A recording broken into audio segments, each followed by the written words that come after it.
بسم اللہ الرحمن الرحیم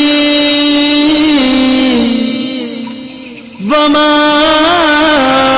ارسلناک الا رحمۃ للعالمین.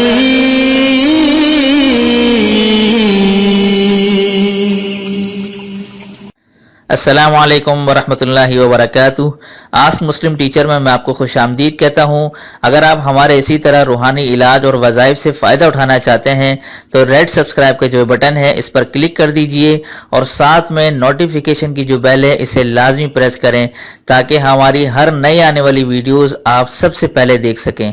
جزاک اللہ خیر. بسم اللہ الرحمن الرحیم. السلام علیکم ورحمۃ اللہ وبرکاتہ.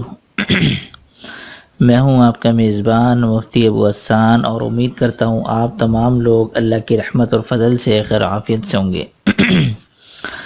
آج کا جو وظیفہ ہے جیسا کہ آپ لوگوں نے ٹائٹل میں پڑھا بھی ہے کہ جن حضرات کے ہاتھ یا پاؤں میں ریشے ہو جاتا ہے اور وہ اٹھ کے کھڑے نہیں ہو سکتے اور چل نہیں سکتے تو ان کے لیے بڑا مجرب وظیفہ بتا رہا ہوں. اگر آپ لوگ یہ کریں انشاءاللہ تعالی چند دن کے کرنے سے ہی وہ بالکل راشا ختم ہو جائے گا اور وہ اٹھ کر بالکل آرام سے چلنے لگیں گے. بڑا اچھا اور زبردست مجرب وظیفہ ہے اور یہ آپ لوگ کریں بڑا زبردست فائدہ ہوگا. ٹھیک ہے، تو اس میں یہ میں نے نا سورہ مطففین کھولی ہوئی ہے سپارہ نمبر 30. ٹھیک ہے، اس میں کرنا کیا ہے آپ کو، یہ جو آیت ہے آیت نمبر 3 سے لے کر یہ آیت نمبر 6 تک. ٹھیک ہے، آپ نے کرنا کیا ہے، یہ کرنا ہے آپ نے یہاں سے لے کر بسم اللہ الرحمن الرحیم پڑھنے ہیں. سب سے پہلے آپ نے بسم اللہ الرحمن الرحیم پڑھنا ہے. اس کے بعد آپ نے یہاں سے تلاوت کرنی ہے الا یظن اولئک انہم مبعوثون لیوم عظیم یوم یقوم الناس لرب العالمین. ٹھیک ہے،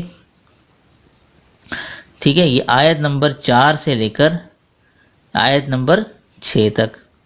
ٹھیک ہے، الا یظن سے لے کر عالمین تک. یہ آپ کو بتانا مقصد تھا تاکہ میں آپ کو دکھا دوں کہ کون سی آیاتیں ہیں. ٹھیک ہے، اب میں آپ کو بتاتا ہوں وظیفہ یہ کرنا کس طرح سے ہے.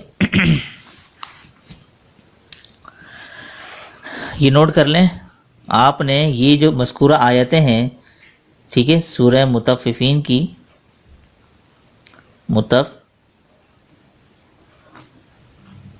ٹھیک ہے فین سپارہ نمبر 30 آیت نمبر 6 سے آیت نمبر 4 سے 6 تک. ٹھیک ہے، بسم اللہ الرحمن الرحیم کے ساتھ پڑھنی ہے. ٹھیک ہے، یہ میں آپ کو بتا رہا ہوں، ذرا آرام سے اس کو ذرا غور سے دیکھیں.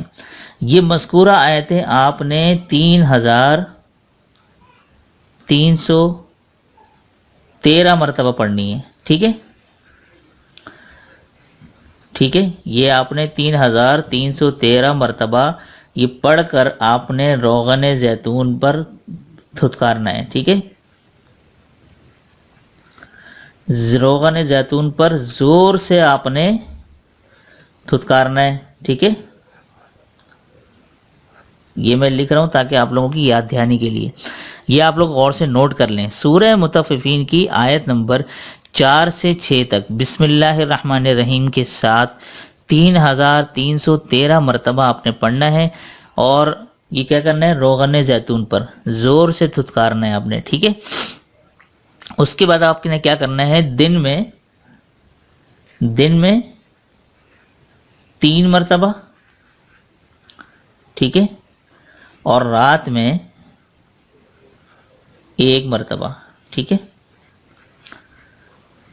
رات میں 1 مرتبہ ہاتھ پاؤں جہاں جہاں ریشہ ہے وہاں پر آپ نے مالش کرنی ہے. ٹھیک ہے، یہ مالش کرنی ہے آپ نے. ٹھیک ہے، یہ میں اتنی تفصیل سے لکھ رہا ہوں صرف آپ لوگوں کی آسانی کے لیے. یوں تو میں زبانی بھی بتا سکتا ہوں لیکن کچھ لوگ جو ہیں یہ شکایت کرتے ہیں کہ ان کو زبانی سمجھ میں نہیں آتا تو لکھ کر آپ بتایا کریں، تو اس لیے میں تفصیل سے لکھنا پڑ رہا ہے مجھے. تو امید کرتا ہوں آپ لوگ جو ہے اس کو سمجھ بھی لیں گے اور دیکھ بھی لیں گے۔ اب آپ غور سے سن لیں، جن کے ہاتھ پاؤں میں ریشہ ہو، ٹھیک ہے، وہ یہ کیا عمل کریں، اور وہ اٹھ نہ سکتے ہو ریشے کی وجہ سے، تو سورہ مطففین کی جو آیت نمبر 4 سے 6 تک بسم اللہ الرحمن الرحیم کے ساتھ 313 مرتبہ پڑھنا ہے، روغن زیتون پر زور سے دم کرنا ہے، ٹھیک ہے، یہ جو میں نے لکھا ہے زور سے دم کرنا ہے، ٹھیک ہے، اور دن میں 3 مرتبہ مالش کرنی ہے، ٹھیک ہے، جس جگہ بھی ریشہ ہے آپ کے ہاتھ یا پاؤں میں، تو 3 مرتبہ دن میں مالش کریں اس روغن زیتون سے جو دم کیا ہوا ہے، اور رات میں 1 مرتبہ آپ نے کرنا ہے، ٹھیک ہے۔ تو ہاتھ پاؤں کی آپ نے مالش کرنی ہے جہاں جہاں ریشہ ہے، انشاءاللہ تعالی چند دن کرنے سے ہی بالکل فرق آنا شروع ہو جائے گا، اور جو ریشے کی بیماری ہے وہ دور ہونا شروع ہو جائے گی۔ بڑا زبردست اور مجرب نہایت ہی خاص عمل بتا رہا ہوں، انشاءاللہ تعالی جو بھی بزرگ ہیں انشاءاللہ تعالی اس سے یہ ان کو فرق محسوس ہوگا، اور میں بھی دل سے دعا کرتا ہوں۔ تو یہ وظیفہ لازمی کریں، اور اسی کے ساتھ ساتھ دیجیے مجھے اجازت، اور اسی کے ساتھ ساتھ میں یہ عرض کرنا چاہوں گا کہ جن لوگوں نے ہمارے چینل کو اب تک سبسکرائب نہیں کیا تو ضرور سبسکرائب کر لیں، تاکہ اسی طرح کے اچھے وظائف سے آپ لوگ فائدہ اٹھا سکیں، اور آگے صدقہ جاری کی نیت سے لوگوں تک شیئر بھی کریں۔ تو دیجیے آج کے اس وظیفے کے ساتھ مجھے اجازت، تب تک اپنا اور اپنوں کا ڈھیر سارا خیال رکھیں، اور پڑوسی کے حقوق کا خاص خیال رکھیں۔ السلام علیکم ورحمۃ اللہ وبرکاتہ۔